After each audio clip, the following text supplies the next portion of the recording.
They say if at first you don't succeed, try, try, try again. I thought it would be fun to do a reading vlog on The Shuddering. I have been in a horror genre kind of mood, and The Shuddering is one of those horror books that Amazon has repeatedly tried to recommend to me. It's one I've seen a lot on Booktube. I don't know much or anything about it. Looking here at chapter 1, I've got a little bit of this art situation going on. The cover, it has red tendrils going on through it. I know it's like a snowy cabin wood situation, so I'm kind of wondering if the white and red is like blood on the snow, or if the red is supposed to be like tendrils of something coming towards them, sort of like their version of the Thing or an alien something coming after them. This story opens up with a character called Don being chased through the woods by creatures, and he is determined to beat them because his wife Jenny is back at the cabin and he's afraid that they'll kill her. I think it's supposed to start us with the horror right away for like the impatient reader who can't wait to get to the point, but the problem with it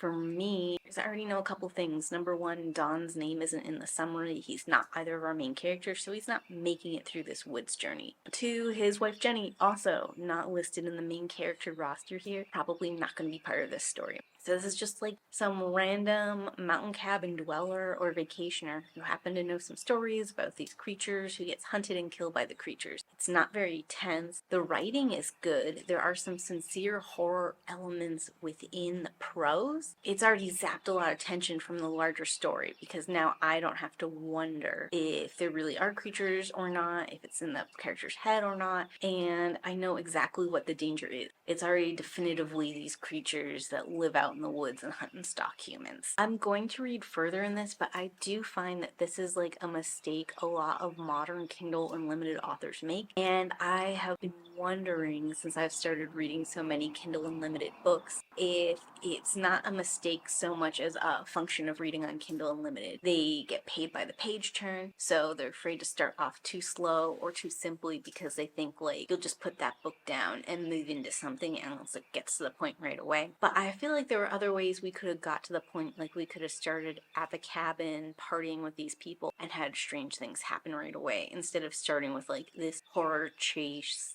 bloodbath scene where none of these characters matter, so there's no emotional stakes, and the mystery of what the thing is has already been revealed to the audience. I'm still in chapter 1. I just was popping in to say that so far the writing is really good. The author has a great way with prose, but I'm finding the twins, and specifically the female twin, to be a little bit unrelatable. I've never really understood high school crushes or having them well into adulthood. Being in adulthood and still like holding on to a flame for an ex or for a friend who was never anything more, especially if they have like a fiance or girlfriend or whatever, just seems really weird and completely unrelatable to me. I'm also not 100% sure why they're selling this cabin. If Ryan, the brother, has a ton of money and owns his own business and this is like a childhood haunt of theirs where they spent summers and winters together and whatever, why wouldn't you keep it in the family? I don't know, maybe we'll get more on that in a minute, but it does seem odd not to keep the vacation home filled with happy memories if that's really what it is. See this? This is what I'm dealing with the dog. Always rolling, filling her life up like a grassy girl. It is so hard to keep my floors clean.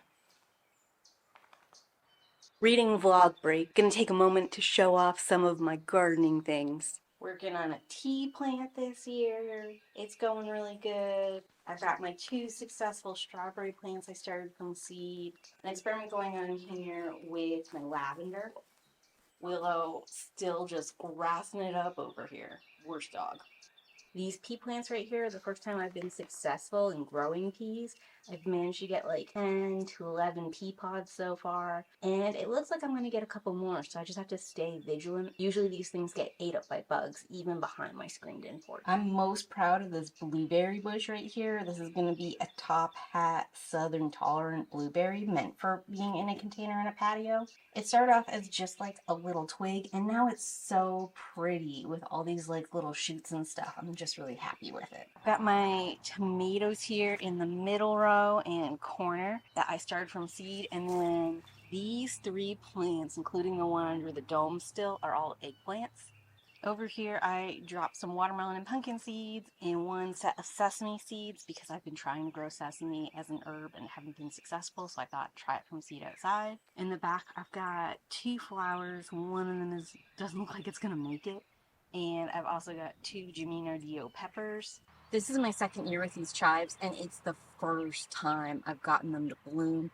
I am loving these purple blossoms. They're really pretty, and I'm really excited about the overall health of these plants. Willow, what you staring at? What you staring at? You coming to see me? You coming to see me?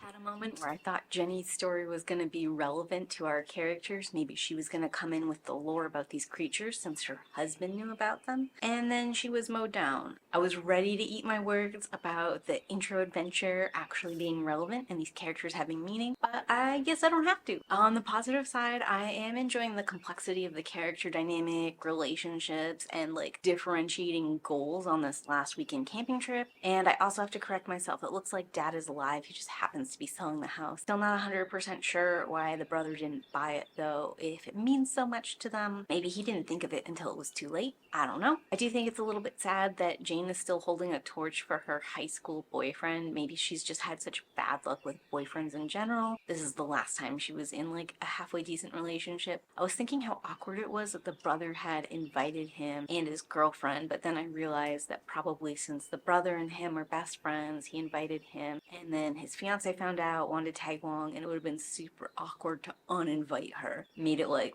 really obvious there's still like an old flame between both Sawyer and Jamie, which it seems like Sawyer also still has feelings for Jamie, and therefore makes me feel super bad for the fiance, because she's just like there third wheeling it, and she deserves to have someone who like is actually interested in her and not interested in her as like a replacement for a high school girlfriend that they haven't seen in years. Anyways, we're moving into chapter 3 and we're going to the ski lodge, so I assume we're about to get some more disposable characters eaten by monsters while we continue this slow burn in the cabin in the woods. It's not my preferred style to reveal the monsters and their danger level and all that like so early in, but I can see the appeal of like sort of drip feeding us different kinds of kills and different little bits of information so that when our main cast finally does realize they're in trouble, there'll be tension between what they know about the trouble and what we know about the trouble, because we'll have known all these little ways they hunt, maybe all kinds of stuff, and our cast will still be like poking and prodding and trying to figure that out. Right after the brutal skier kill, we flash back to Lauren and Jean sitting on the couch watching The Thing. I gotta love that they mentioned The Thing in what's gonna be an isolated wintertime monster flick. The writing in this novel is really good. I love this line: relationships were complicated, volatile things. They were riddled with lies, with hidden secrets, ones you only found out about when it was too late. I love this because even though we're talking about Jane's relationship with Alex and how their marriage broke up, it also applies to all the complicated relationships going on here between the best friends, the ex-lovers, the twins even. They all also have like their own complicated motivations and relationships with each other and have like a long history built up. I also really like this line because I think it might relate to the creatures in the woods. We got a chance to see when they were hunting down the skiers that they seem to work in pairs and seem to like communicate or have a hierarchy of some sort involved. And it also brings up questions about Jane and Dawn earlier in the story when Dawn was able to kill one of the creatures. Was his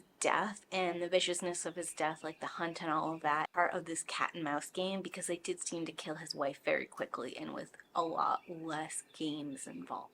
I could be making a lot of connections that aren't there right now, but I love the writing. I think there's been a good tension and slow build going on. I'm loving some of the fake outs we're getting, and I guess some of these like back and forth kills could be useful even for a reader like me. I think so far like this relationship line plays out in all of the other characters who have died too, like Jane and Dawn and the 2 skiers. They all had these complicated relationships and reasons that one was out and the other wasn't, or they were both out together, that kind of like played into their own downfall and had their own internal reasons for doing things that their partner wasn't really privy to. I just got to the part where we figured out why Jane and Sawyer broke up in high school, and it's stupid. In Jane's case, her father was rich and had a ton of resources and stuff, so she could have like chased after Sawyer. She wanted to, considering she's an elementary school teacher. She could have done that in any city anywhere in the world without any trouble. And considering that the brother and Sawyer were able to stay in touch and keep being friendly, I would think that Sawyer and Janie could have continued to be friends and possibly could have gotten back together way before now. I guess it's possible that they broke up because of the distance and then the timing was never right. Either one of them was always in a relationship whenever they ended up meeting up again. But if that's the case, it just means that neither one of you really want to be together that much. I have a problem with subplots and stories where it's like pining or missed opportunities or like the whole what if sort of scenario. So the fact that that seems to be a heavy element in this narrative is probably going to be a little bit of a problem for me that I'm going to be bitching about the whole time I'm reading. Willow. Yeah.